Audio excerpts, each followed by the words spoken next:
Okay, so it is recording now. Um, Let me think. Okay, yeah. So, yeah, like I said, I'm pleased. I'm happy that you guys have kind of fought through the first part of the story. Anyways, the first part of the novel. It's a good thing. What I am hoping to do today is check out a little bit of information about the setting, about reading in particular, and I have a John Green crash course video, which I know Jason, you have seen this dude before. I'm not sure, Conrad, if you're familiar with, if you are familiar No. with Conrad or with John Green, but anyways, he kind of presents himself as this HDAD, HD. I can't speak.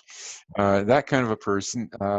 However, he makes some really good points in the video that I'm going to show you. And I also want to talk a little bit about why the setting is important. So we'll get into that and hopefully just have a bit of a discussion about the chrysalids in particular. And then we're gone. Big note of importance here is that I have to go to a school, a teacher in service on Wednesday and Thursday this week. It's an all-day affair. So as a result, I am not in class with you guys on Wednesday or Thursday. So our English class on Wednesday at 4 o'clock, I am not going to be there for. As well, Jason, the social studies course as well, I will not be there for. The in-service is for all teachers who teach grade 10 social studies, and it's to deal with the First Nation issue of residential schools and Truth and Reconciliation and residential schools process that all teachers of grade 10 social studies have to include a section or a part of in their grade 10 social studies course. So that is me away for the next 2 days. I am back in class on Friday, in the school on Friday, and business Social as usual. social studies is still going on today, right? Today, yes, but nothing Good. for Wednesday or Thursday classes. Okay. Awesome. Yeah. Oh, Because I'm so sad. I have a few questions for social studies. Yeah, there are a Okay. few things which I got stuck on.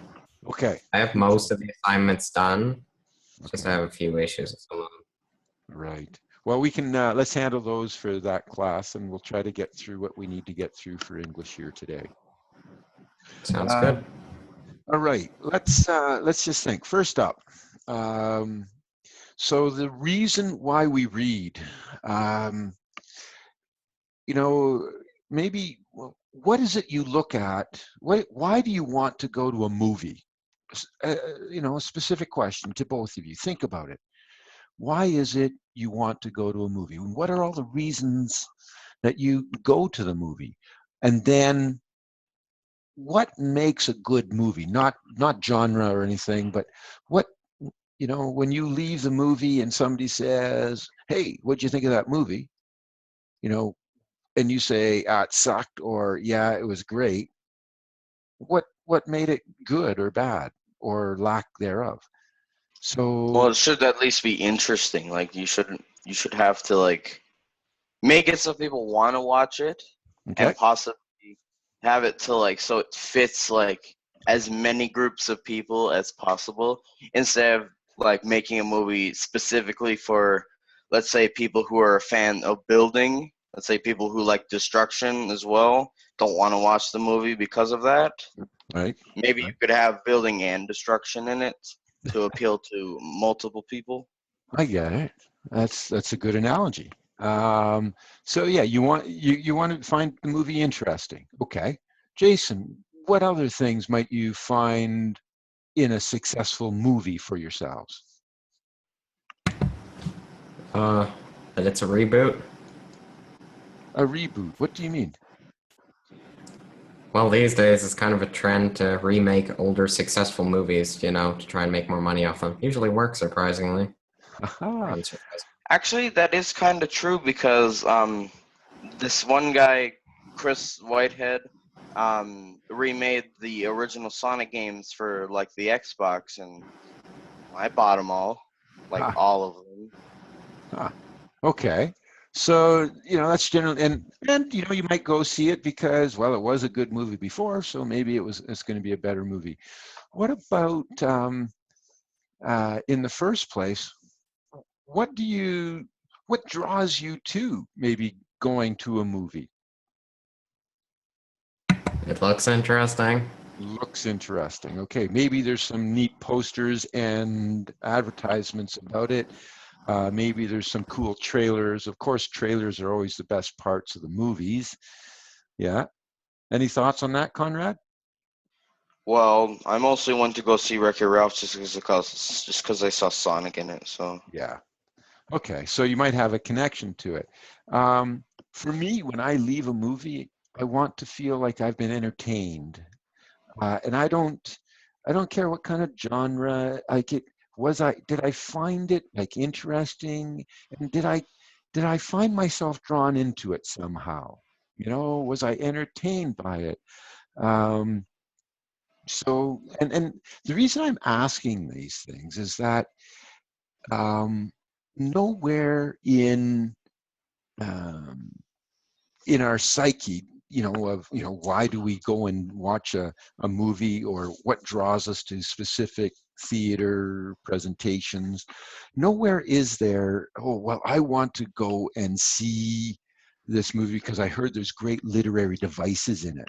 Or never did I go see a movie because the symbolism of the scene where, is outstanding.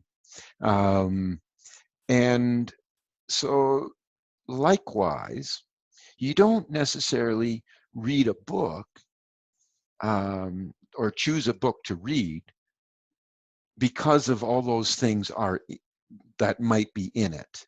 You read the book or go see the movie, and I'm drawing a parallel between choosing a book and choosing a movie.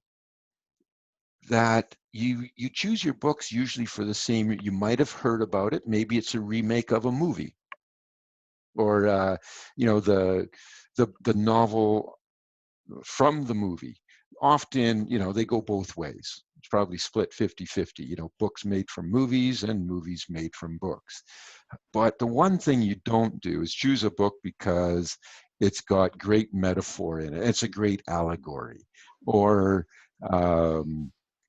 there's no there's this hyperbole in it. You don't do that. You just there's something about the book that might be interesting to you. And so your key phrase is, both of you said, hey, it was interesting. And then you can dissect what made it interesting, and you might get into those sorts of aspects of what made it interesting. But nowhere do you start off with, oh, I got to go see a movie with all kinds of metaphors in it. That doesn't just ring. So I mention this because we want to be very clear that the author as well doesn't go about creating a novel filled with symbolism and metaphor and hidden messages, allegory, doesn't create that novel for the purpose of those things. Essentially, the author starts writing a story because they want to write a story about a character in this situation. And then all the other stuff kind of fills in. Now, yes, they create and they work and they wordsmith and they make things kind of better that way, but it's not an author's first intent either. So my first little foray into the video information here, I have a 7-minute YouTube video which I'm going to share screen for you to watch. And what I'm hoping is, like, if you can't hear it, you got to let me know right away, because for one, I've got my headset on, and I'm assuming you will be able to hear it now that I've unplugged my headset. So let's see what happens. This has been my problem in the past. I'll hit the play button. Is Crash Course. Can we get these books to roll in the future? It doesn't feel like Crash Course unless there's a roll in. Okay, can you hear it? Somewhat. Yeah, I can hear it. Okay. All right. So this is just the introduction.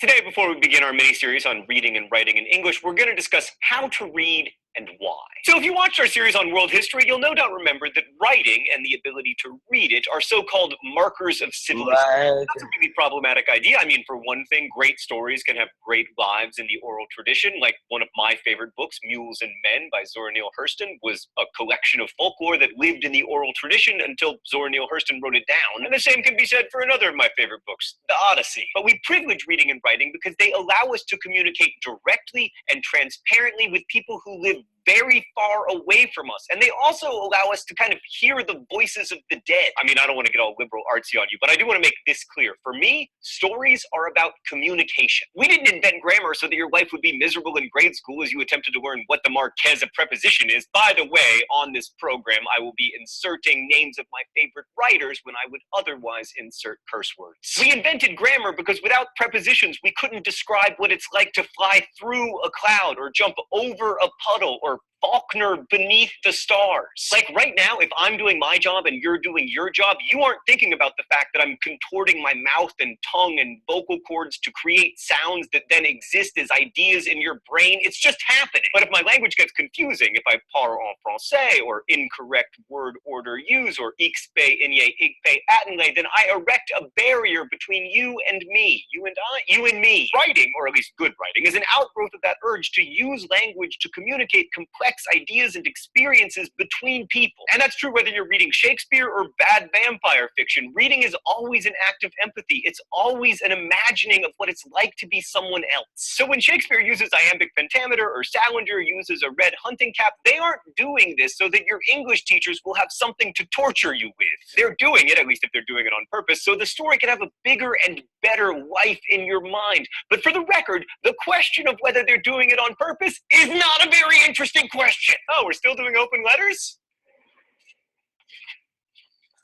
An open letter to authorial intent. But first, let's see what's in the secret compartment today.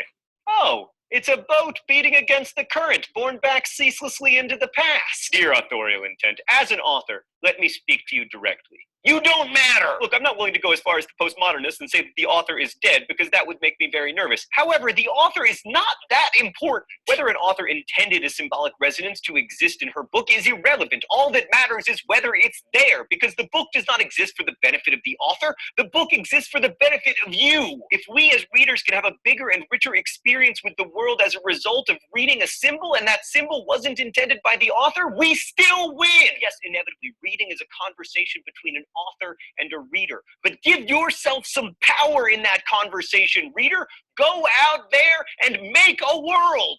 Best wishes, John Green. Here's the thing. It is extremely hard to get other people to feel what we are feeling. Like you may have experienced this in your own life. Say my college girlfriend broke up with me, and she did. I want to explain what I'm feeling to my best friend in the entire world, so I say, I am completely obliterated. My heart is broken. In fact, my heart is shattered into a million pieces. Right, so a few things are going on here. First, in excellent news, my heart has not been shattered into a million pieces. It is pumping blood in precisely the same way that it did before the breakup. Secondly, in further good news, I am not totally obliterated. Total obliteration of me would look like this.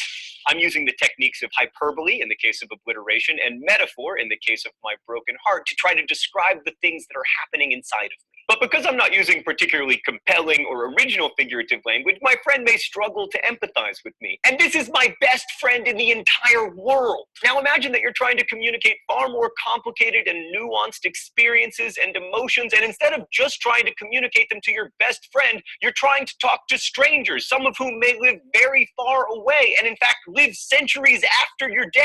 Not only that, but instead of this happening during a pleasant conversation, they are reading your dry, dead text on a page. So they can't hear your intonation or see the tears dripping from your cheeks, even though it turns out that this breakup is going to be one of the best things that ever happened to you. So that is the challenge that Shakespeare faces. And it's also the challenge that you face whenever you write for an audience, whether it's a novel or a pedantic YouTube comment about the accuracy of our Gallifreyan. Hosh, this is fantastic, Gallifreyan. So I'm going to ask you to read critically, to look closely at a text and pay attention to the subtle ways the author is trying to communicate the full complexity of human experience. But I'm not asking you to go symbol hunting because reading is supposed to be some treasure map in which you discover symbols, write them down, and then get an A in class. I'm asking you to read critically because by understanding language, you will, 1, have a fuller understanding of lives other than your own, which 2, will help you to be more empathetic, and thereby 3, help you to avoid getting dumped by that young woman in the first place. Although more importantly, 4, reading critically and attentively can give you the linguistic tools to share your own story with more precision. And that will help people to understand your joy and your heartbreak, yes, but it will also be helpful in many other ways, like when you are trying to convince the company to move forward with your 4th quarter strategy or whatever it is that people with real jobs do. Reading thoughtfully gives us better tools to explain corporate profits and broken hearts, and it also connects us to each other. The real reason the green light in The Great Gatsby is such a wonderful symbol is because we all know what it's like to be outside in the evening staring off into the distance at a future that may never be ours. We've all felt that stomach-churning mix of yearning and ambition that Gatsby feels as he stares out at that green light across the harbor. And by knowing what it's like to be Gatsby, we learn more about those around us, those who came before us, and we learn more about ourselves. So over the next few weeks, we'll be reading not just Gatsby, but also Romeo and Juliet, some poetry by Emily Dickinson, and The Catcher in the Rye. There are links to get all of these books in the video info below. We'll begin with Romeo and Juliet next week. I'll see you then. Crash Course is produced and directed by Stan Miller. Our script supervisor is Meredith Danko. The associate...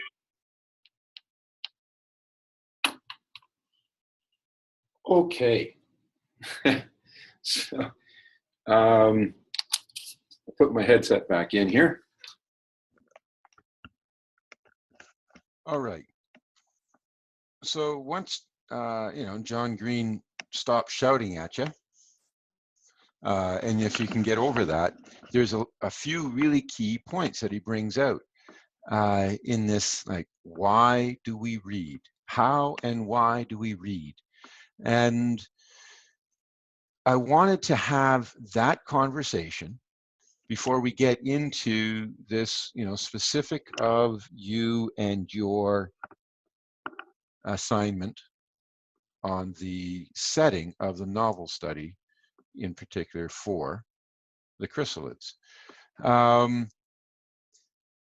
So first up, as their assignment exploring setting. First off, understand that reading, writing is about communication. And so it's this idea that a book is there, it's got a story in it. What is the story the author is intending to communicate? And the point that I love in this little video is this, that John Green says, and I agree with it, is that you are, as a reader, a very important, if not the most important person in the communication spectrum there. That as a reader, you have to think about what is the author attempting to get across here, rather than just reading the words. Reading the words is gray, black text on white pages, boring. So now sometimes you may not like the genre, and that might be difficult then for you to get into the story. But the point remains, why, how, what is the author trying to say here through the language. What is the tone of the words being used? Always consider that as you are reading this book. Tone. Tone is the author's attitude. What is the attitude the author is portraying here? And the author isn't in the room for you to ask. So you have to interpret. You have to put the attitude into the text that you are reading.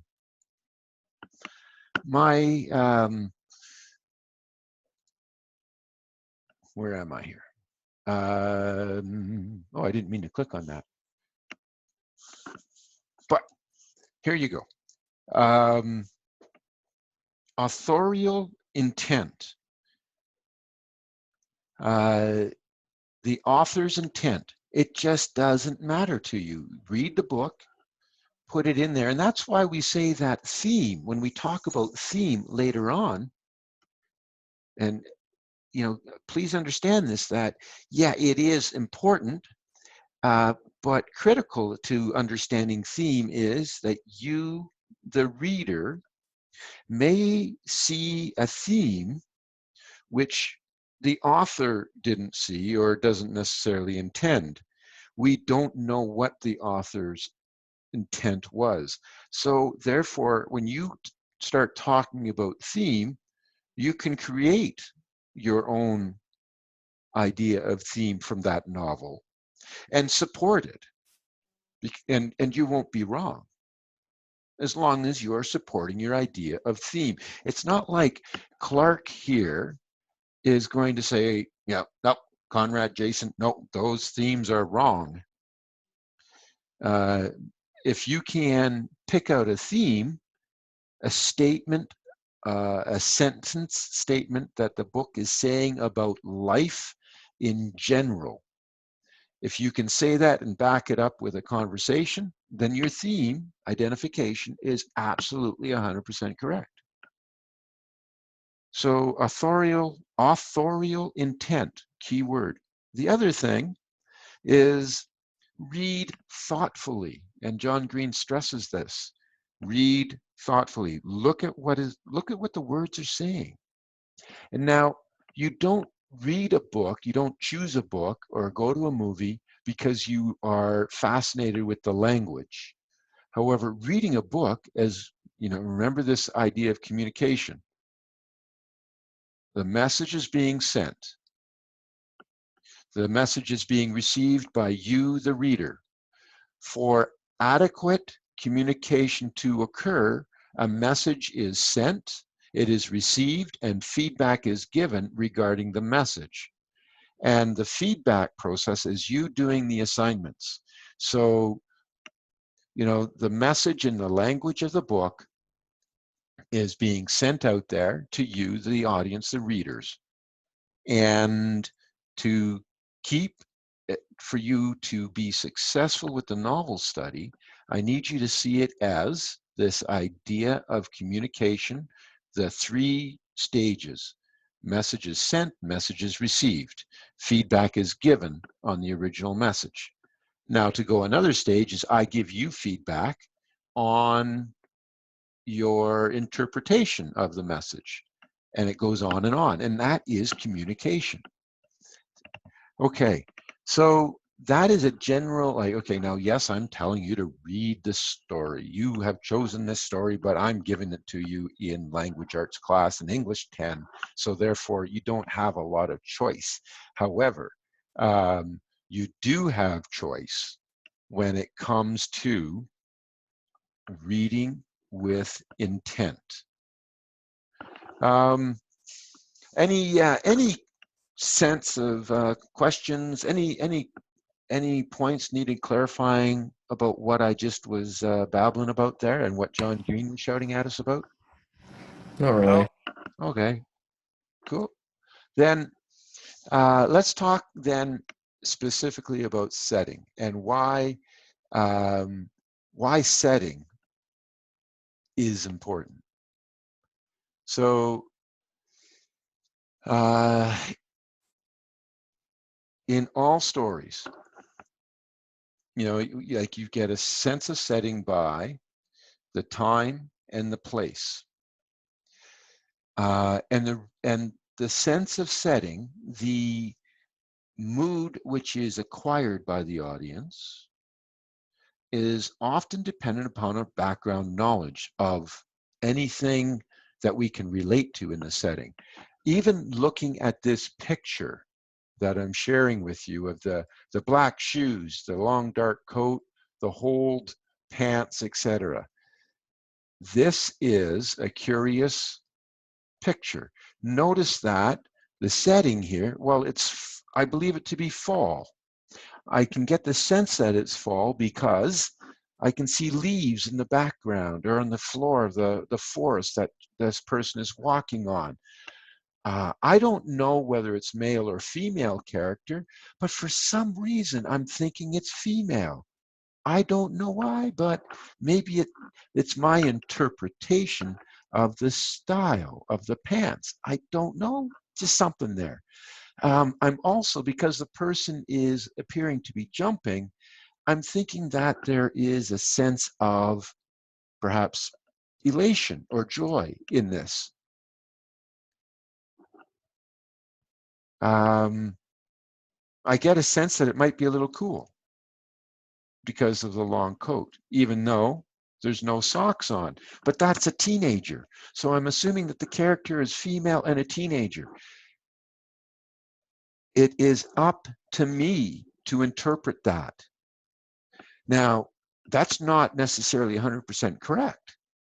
Conrad, would you see anything different in that picture?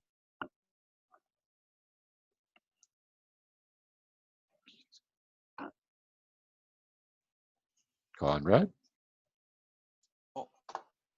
Yeah. What? Yeah. Would you see anything different in that picture? No, I see No? fall. You see fall. What about, now remember setting, we talk about, it introduces the characters, stuff like that, right? So what do you think of my idea of it being female? I can see that, Uh-huh. but I wouldn't be able to confirm or anything unless I saw the face. Absolutely. And so, but again, this whole idea is interpretation. I'm taking this to, exaggerated, extreme. This is my interpretation. In order to create a setting or understand setting from this picture, when you think about, well, what's in the introduction of the story? Well, you get the setting, you get characters, you get location of the characters, time and year, and a bit of atmosphere.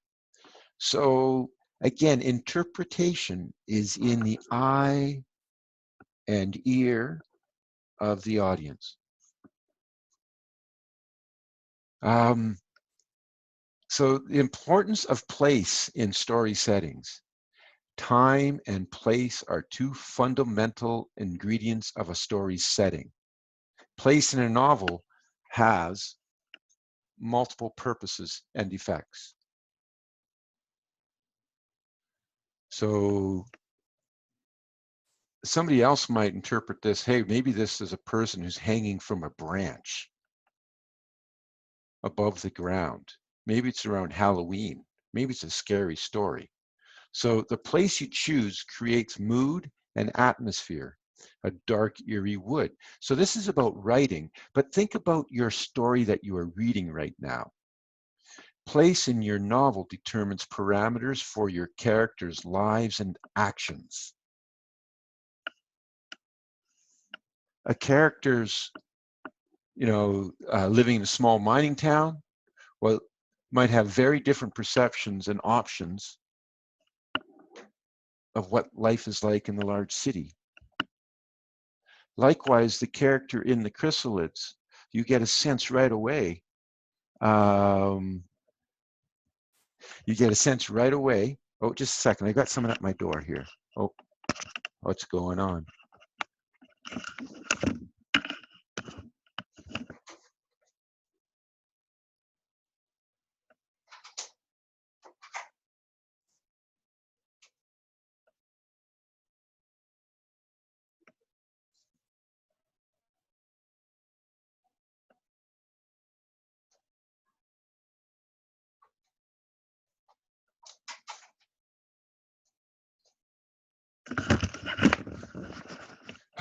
Okay. So where was I? Determines parameters for your character's lives and actions. You think about the character in Chrysalids, the main character, the young boy, and you get a sense the importance of place in that story so far. Jason, what can you tell me about the location of this setting in the Chrysalids right now? That it's a post-apocalyptic wasteland, basically. Okay, but tell me a little bit more about what the characters do in this area, because it's not it's not a total wasteland, is it? Not completely. They still farm and whatever. Mm-hmm. Farm, grow pigs, cows, grain, etc. What about the freedom of movement around in that setting? Can the boy go anywhere? Mm, not really given us, overly religious parents. Right. So religion is involved in this in some form of state or shape. There's a very strong religious overtone. But and all that, along with the religious overtone, has something to do with the setting, doesn't it? It helps create this atmosphere. And so my question usually around atmosphere in the setting is like this. Do you see the scenes that you are reading in the book? Do you see them as bright sunny days, or partially cloudy, more sun than cloud, or more cloud than sun, or just completely overcast gray days? What is the setting like in your mind's eye as you interpret the first few paragraphs or chapters of this book? More cloudy than anything else. Yeah. And so again, this interpretation, how does the author do that? It's By making the overall theme of the novel more serious and darker. yeah, lots of questions being unanswered, or like why, what are the fringes, or what's the big deal about the kid, the young girl? What's the big deal about Sophie, right? But obviously, you get a sense pretty important here that she's got a secret, and the boy is keeping it with her. So, setting, the importance of time in the setting. In this case, you're being told the setting is in the future. Now, what's the big deal? Well, how do you get to the future? Yet it seems like they don't have technology. They don't have tractors or mechanical advantage things. They have horse-drawn carriages. They have plows, like being pulled by horses. Maybe there was a technical downfall that made it so they had to resort to the old ways. And Yeah. now they think that the way they were doing it is like normal, but then when they think about the old times are now like Incredibly hard. far in the past. Yeah. And it also hints that it either happened an extremely long time ago, or what's most likely is it happened through nuclear war, and some sort of EMP or whatever, which basically knocked electronics out or something. Yeah.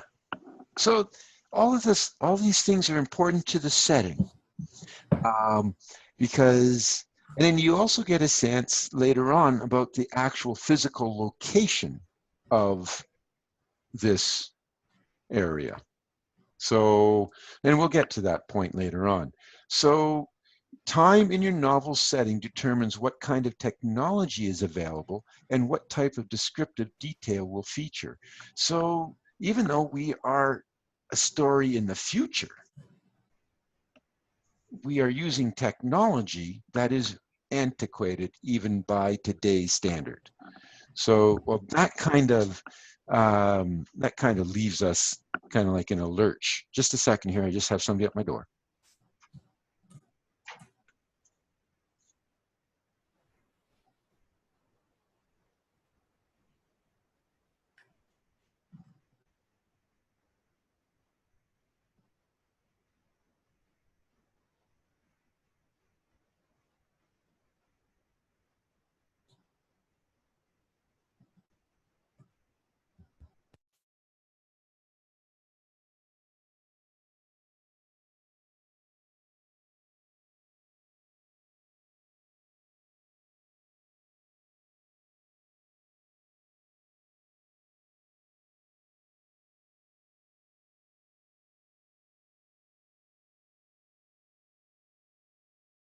I'm back again. I'm back again. Yes, yes.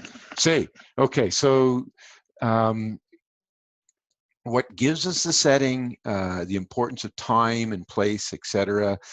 When you go through your assignment for um, this first part of your novel study, yeah, you're going to have to read, as it said, exploring the setting, explore setting journal settings. So this is my look.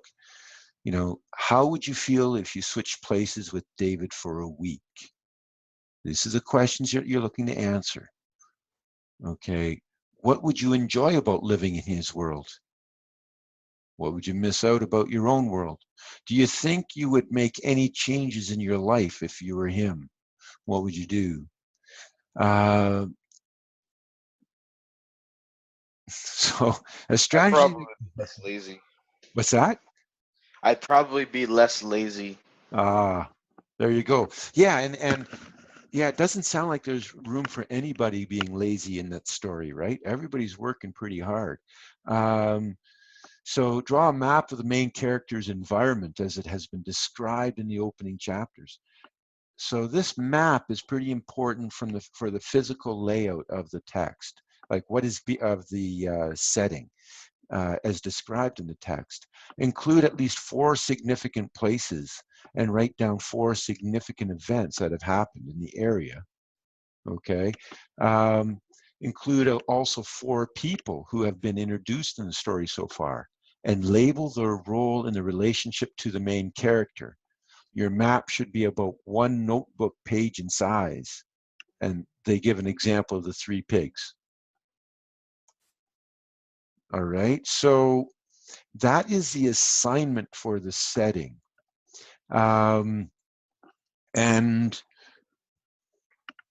for me, with the setting, and they say, well, it's the first 3 pages.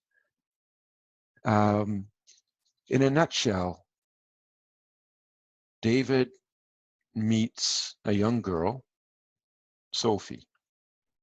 David is going to be the main character of the story. And when he meets this young girl, he's out exploring like he liked to do. He's out exploring, and you've already got this idea that um, uh, that David might be a little different in one sense, right? Because in the very first page of the text, it's page 5. When I was quite small, I would sometimes dream of a city, which was strange because it began before I even knew what a city was. But this city, clustered on the curve of a big blue bay, would come into my mind. I could see the streets and the buildings that lined them, the waterfront, even boats in the harbor. Yet, waking, I had never seen the sea or a boat, and the buildings were quite unlike any I knew. So I skip ahead, okay, and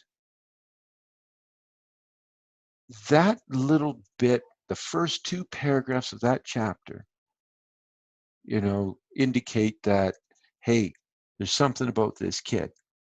You don't know for sure. Maybe it's just a dream, okay, but he didn't talk to anybody about it. So then you skip to the present day. It was a beautiful, fascinating. I asked my eldest sister, Mary, where this lovely city could be. She shook her head and told me there was no such place, not now. But perhaps, she suggested, I could somehow be dreaming about times long ago. Whatever.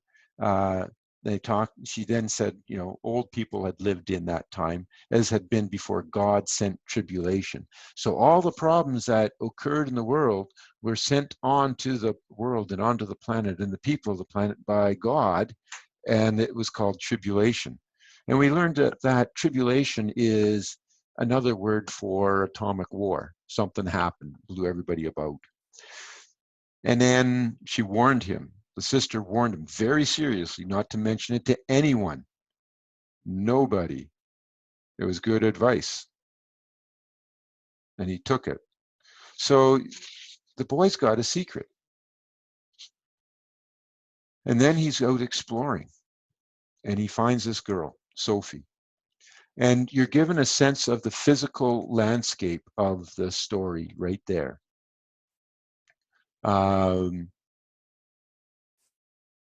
Talks about meeting Sophie, and you get a sense of the physical setting. And the young girl, they're sliding down a hill.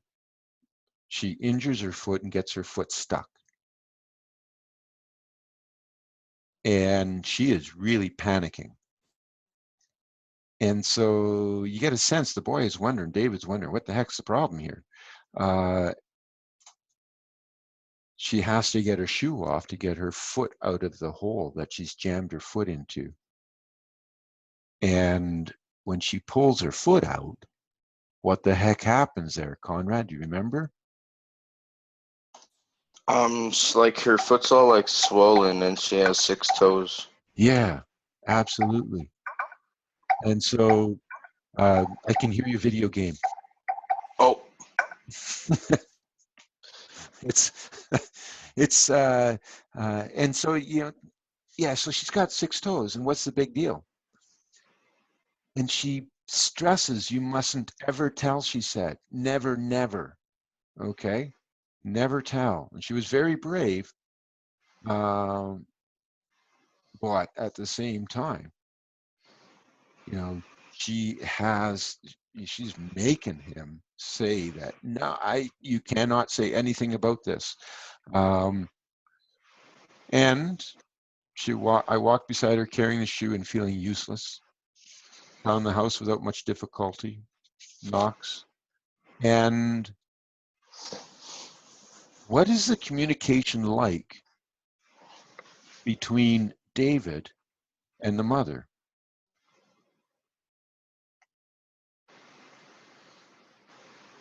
Any idea? Well, it's all right. I think she's a bit like either like suspicious or like not trusting, like a tiny bit, but I'd say it's okay. Mm-hmm.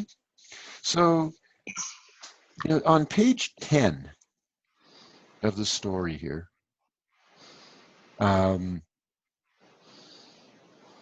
they went to the house, and at the top of the page, you know, he says, "Are you Sophie's mother?" I asked. She looked at me sharply and frowned. She said with anxious abruptness, "What is it?"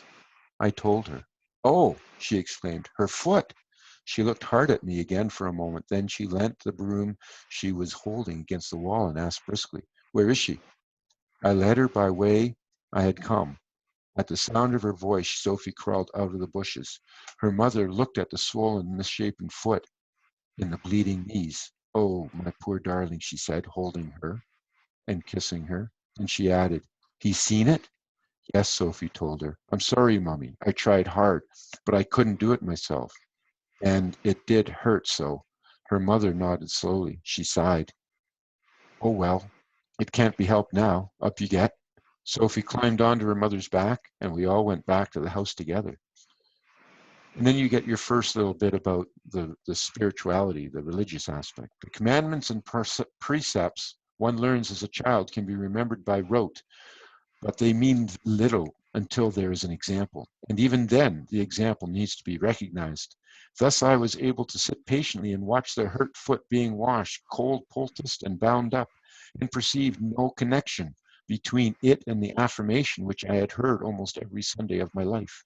And God created man in his own image, and God decreed that man should have one body, one head, 2 arms, and 2 legs, that each arm should be jointed in 2 places and end in 1 hand, that each hand should have 4 fingers and 1 thumb, and each finger should bear a flat fingernail, and so on until then God created woman, also in the same image, but with these differences, and so on again. And by the way, that's not the biblical interpretation, right? That's not the New Testament of any sort. It's an exaggeration on things. So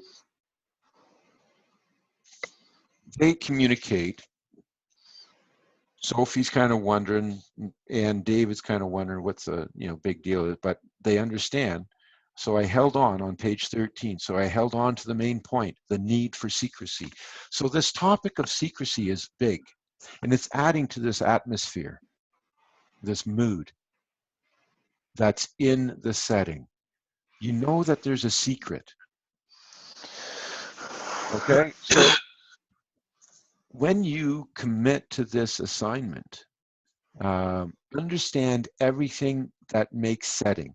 Yes, you have characters, and you are introduced to a conflict, the main conflict. So your setting and this assignment should kind of talk about these things. Setting equals, oops, okay, your understanding of atmosphere. What creates the atmosphere? The secrecy. This kind of, dark secrets. And then you also have other things adding to the atmosphere, and that is, the religious doctrine. Very strict. Holy. Oh, sorry. Yeah. Remember the mute buddy. I thought it was muted. I think I have boogers in my ears. Wow. Okay, my bad. I'm just joking. Okay, I won't joke anymore. The religious doctrine, very strict. These things tend to add to the atmosphere of the setting. Now, notice that I'm talking mostly about atmosphere in the setting. And you also need to be aware, of course, that there is the physical location, time, period. And this is that concept of in the future, but geez, seems a little bit delayed. So approach this setting or this assignment with this information in play. All right, and you'll be in good shape. The assignment itself, when you look at it, just for one last little review point, answer the following questions in your journal. Okay, what would you enjoy about living in his world? What would you miss about your own? So yeah, a little bit of reflection.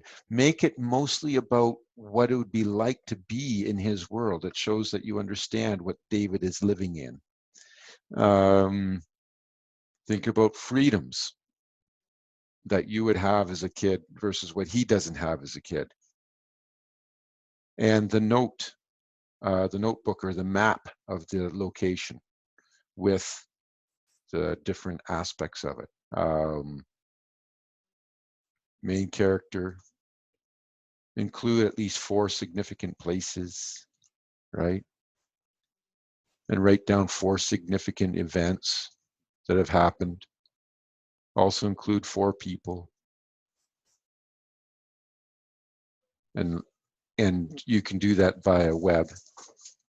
If you're going to draw it on a piece of paper, then make sure when you scan the image that it is of appropriate size, that it can be submitted. And there you go. So that's the deal with the first assignment, exploring the setting. If you have any other thoughts or questions about it, please let me know via email. You want me to have a look at your assignment, that'd be good.